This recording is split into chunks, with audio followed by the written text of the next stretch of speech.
আজ আমাদের সাথে আছেন Owaisi memorial association secretary doctor Sheikh Ahmad Ali. ওনার সাথে কথা বলেছেন আমাদের সংবাদদাতা সত্যেন সরকার, যা উনি ওয়েসি মেমোরিয়াল উপরে বই লিখেছেন। আসুন জেনে যাই কি বলছেন ইনি। সেটা উরুস উৎসব বলা হয়। সেই উৎসবে আমরা একটা করে প্রকাশ করি, কোনো সময় দুটো করি। তো 40 বছর এটা চলছে, প্রত্যেক বছর একটা কথা মিনিমাম দুটো তিনটে এরকম। এটা কি আপনি একাই লিখেছেন? হ্যাঁ, এটা বিভিন্ন লোকের লেখা থাকে, হিন্দু মুসলিম খ্রিস্টান বিভিন্ন লোকেদের লেখা থাকে, আর আমার লেখা থাকে, আমার সম্পাদকও থাকে, যেহেতু আমি এটা এডিটোরিয়াল আমরা থাকি।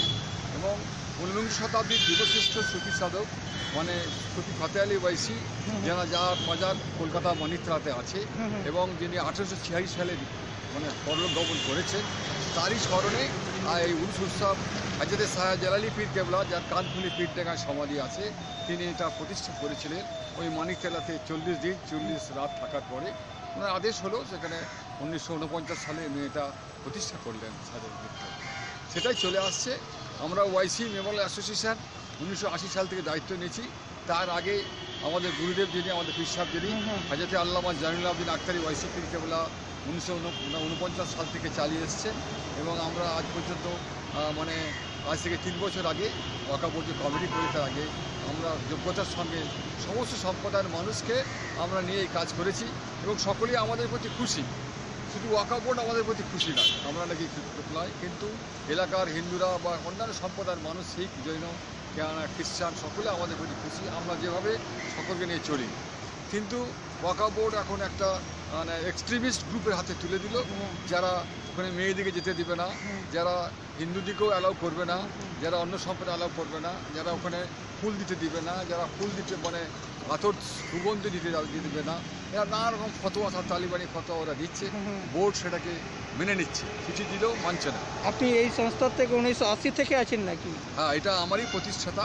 এবং এই সংস্থাতে ডক্টর হীরালাল চোপড়া, ডক্টর শান্তিলাল ভট্টাচার্য, মাসুমি সাহেব এবং আরও বহু জাস্টিস মাসুদ সাহেব, বহু বড় বড় লোক এতে ইনভলভ ছিলেন। সেই সময় তারা থেকে এটাকে একটা নন কমিউনাল নাম দিয়ে এটাকে উনি আমরা প্রতিষ্ঠা করি। সর্বধর্মের মানুষকে নিয়ে এটা দাদা, এখানে দেখা যাচ্ছে ইলেকশন যেরকম আসছে, সব পার্টি সব যত ওয়াকফ বোর্ড নিয়ে এটা বেশি তুল ধর করছে, ওয়াকফের সম্পত্তিটা রিটার্ন করতে হবে। এর উপরে কী প্রতিক্রিয়া আছে আপনার?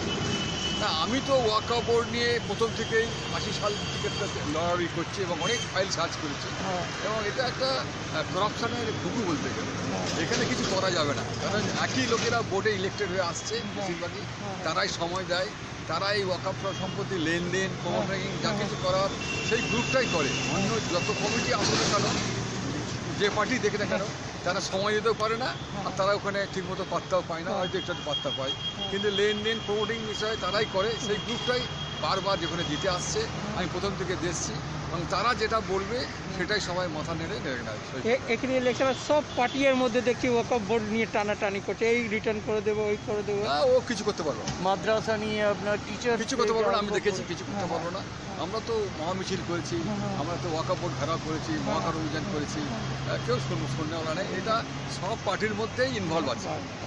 এটা আপনাকে পরিষ্কার বলছি, এই যে ওয়াকফ বোর্ডের লঞ্চ হয়, সুফি ফতে আলী ওয়াইসির সম্পত্তি বলুন, হাজি মোহাম্মদ মহসেনের সম্পত্তি বলুন, একই ফ্যামিলিরা এদের সব নয় ছয় করার জন্যে, এবং এনইফোর্ডি করে যেভাবে করে বড় বড় পার্টিকে দিয়েছে, হোটেলকে দিয়ে দিচ্ছে, বড় বড় কোম্পানিকে দিয়ে দিচ্ছে, এসব বহু কোটি কোটি টাকার লেনদেন হয়েছে।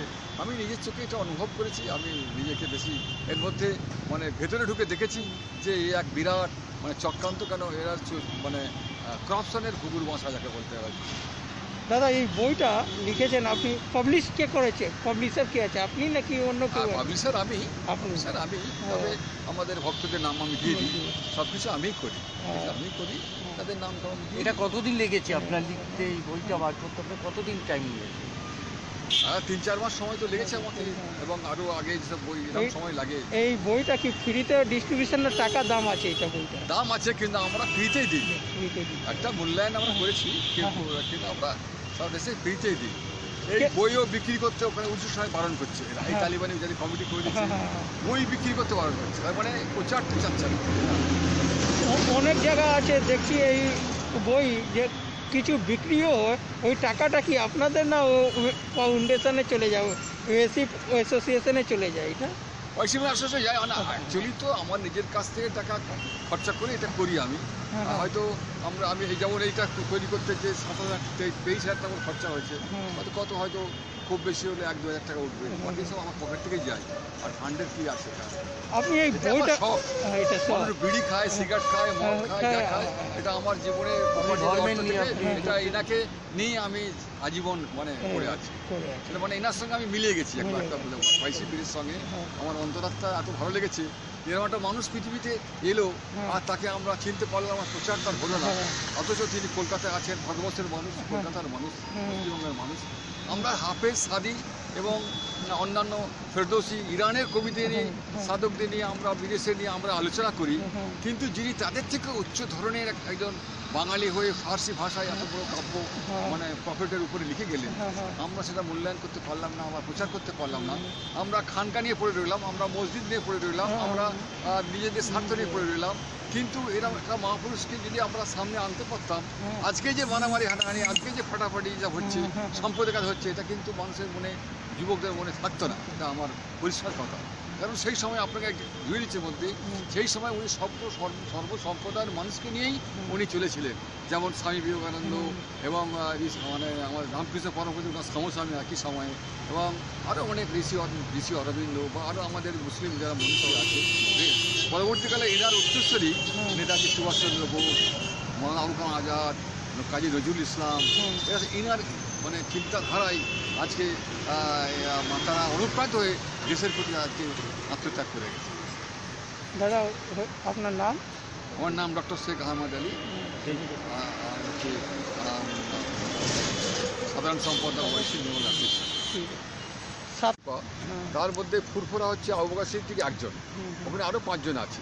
এখন ওয়াকফ বোর্ড বা সরকার ফুরফুরার দিকে বেশি মাথা কামাচ্ছে, এবং তাকে নিয়ে একটা খলিফার গ্রুপ মানে শীর্ষের গ্রুপকে নিয়েই কমিটি করছে।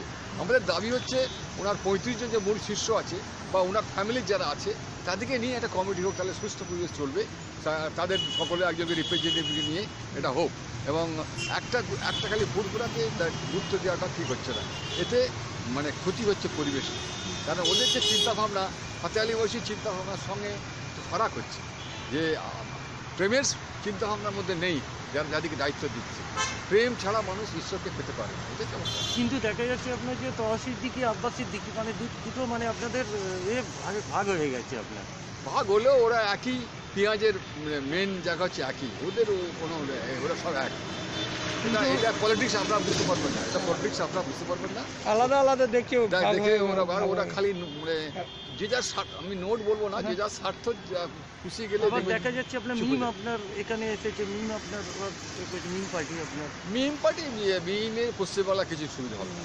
মিম ব্যবসা যদিও বলছে ওসব পশ্চিমবাংলার মানুষ এ করবে না। পলিটিক্যাল এতে আপনার মিম তো সহযোগিতা করেছিল, আপনার বিজেপিকে সহযোগিতা করেছিল, কিন্তু এখানে মিম আবার দেখা যাচ্ছে মিম এ করেছে টিএমসিকে সাপোর্ট করছে, তহসিল দিকে সাপোর্ট করছে, কিন্তু আপনার আব্বাস সিদ্দিকি কিন্তু আবার বিপরীতে।